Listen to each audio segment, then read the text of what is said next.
Dragi naši mali ljubitelji priča, nadam se da će vaše snene okice izdržati još par minuta u društvu Orkestra priča. Ovaj put pripremili smo vam priču o jednom neobičnom stvorenju kakvo postoji samo u bajkama, a zove se Cvilidreta. Zatvorite oči i krenimo zajedno u svijet bajki. U davna vremena, u jednom malom kraljevstvu, živio je mlinar koji je bio jako siromašan. Njegovo najveće bogatstvo bila je kći, nadaleko poznata po svojoj ljepoti. Mlinar je bio poznat po tome što se hvalio pred ljudima, preuveličavao u svojim pričama nastojeći zadobiti pažnju i naklonost drugih. Jednog dana, dok je stajao pred kraljevskim dvorom i promatrao svečanu povorku, mlinar je odlučio reći nešto čime će, kako je vjerovao, privući pozornost. Kralj je prolazio okružen slugama, a mlinar je, u želji da se istakne, izjavio kako njegova kći posjeduje nevjerojatnu moć, da običnu slamu može pretvoriti u pravo zlato. Kralj, koji je volio bogatstvo više od ičega, odmah je zastao. Njegove oči su se zaiskrile pri pomisli na zlatne niti koje bi mogle puniti njegovu riznicu. Naredio je da mu dovedu mlinarevu kći, mladu djevojku izvanredne ljepote, koja je bila skromna, nimalo nalik svome hvalisavom ocu. Iznenađena i uplašena, djevojka je poslušno krenula s kraljevskim stražarima. U sumrak je stigla u veliki kameni dvorac, gdje su je odveli u jednu odaju. U prostoriji nije bilo ničega osim kolovrata i preslice, te hrpe suhe, žućkaste slame. Kralj joj je rekao da preko noći mora pretvoriti svu slamu u zlato, inače će umrijeti. Vrata su se zatvorila, a teški zasuni zagrmjeli u tišini noći. Djevojka je ostala sama. Nikada nije vidjela pravu zlatnu nit, a kamoli znala kako se od slame stvara zlato. Sjela je i počela plakati, no usred noći vrata se otvore, a u sobu uđe čudni čovječuljak, sitan, pogrbljen, s kosom poput prediva i očima koje su svjetlucale poput žeravice. Bilo je to neobično biće iz starinskih priča, koje nije pripadalo svijetu ljudi.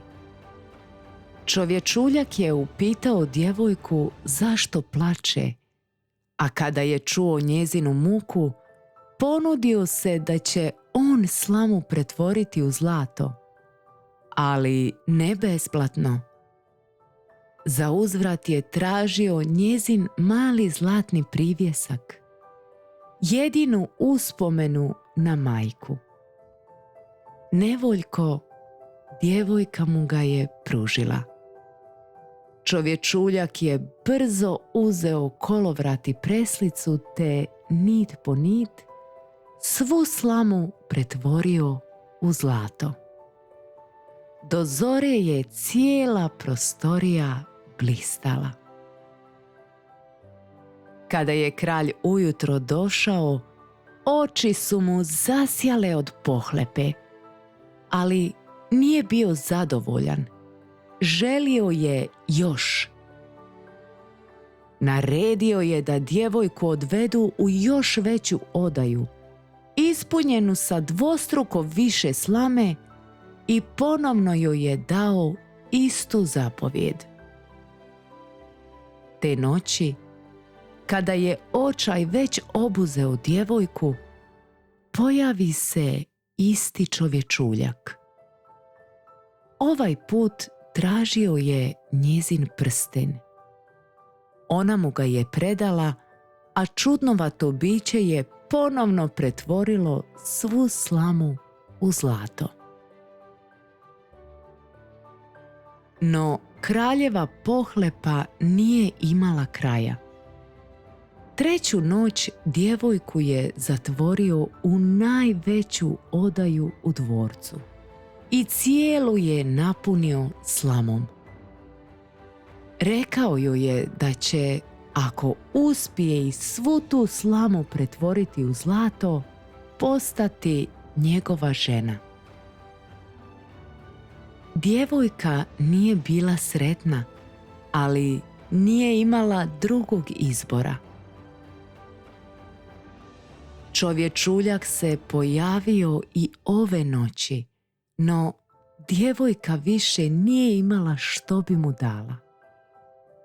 Tada joj on predloži da, ako jednog dana postane kraljica i rodi dijete, mora mu ga predati. U strahu za život, djevojka je pristala.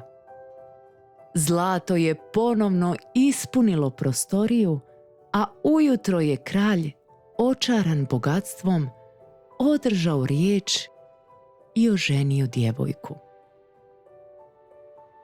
Godine su prošle. Djevojka je postala kraljica. Kad joj se rodilo prvo dijete, bila je presretna, ali ta sreća se pretvorila u užas kad se pred njom ponovno pojavilo isto stvorenje. Podsjetilo ju je na njezin zavjet. Ona ga je molila i nudila mu bogatstvo, zlato i dragulje, ali ono je htjelo samo njezino dijete.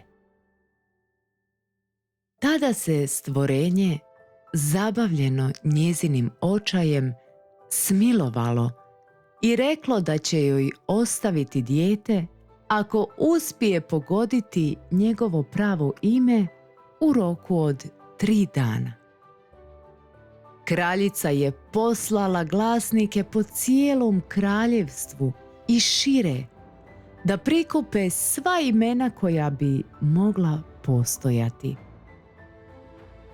Prvog dana izgovorila je dugačak popis, ali nijedno ime nije bilo točno. Drugog dana izgovorila je još više neobičnih i rijetkih imena, no stvorenje se samo podsmjehivalo.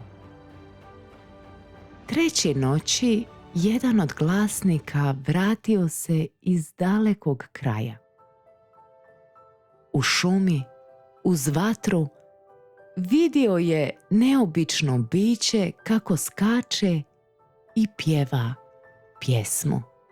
Pogoditi me ne može ona, sutra će dijete krenut sa mnom iz dvora, ni slutiti neće ni izdaleka da zovem se ja Cvili Dreta. Kad je kraljica sutradan izgovorila to ime, lice čovječuljka se izobličilo od bijesa. Udarcem nogom proparao je tlo, toliko snažno da je propao kroz zemlju i nestao zauvijek. Kraljica je ostala s djetetom, ali je do kraja života u srcu nosila sjećanje na 3 noći kada je za zlato dala gotovo sve što je imala. Dragi naši orkestrovci, ova priča nas uči da nije dobro hvaliti se, pogotovo nečim što nije istina. Tako drugima možemo nehotice donijeti nevolju, a i svi vole i prepoznaju iskrenost. Zato čuvajte svoja mala neiskvarena srca i neka ostanu zauvijek takva. Orkestar priča želi vam ugodnu i lijepu noć i slatke snove. Do slušanja.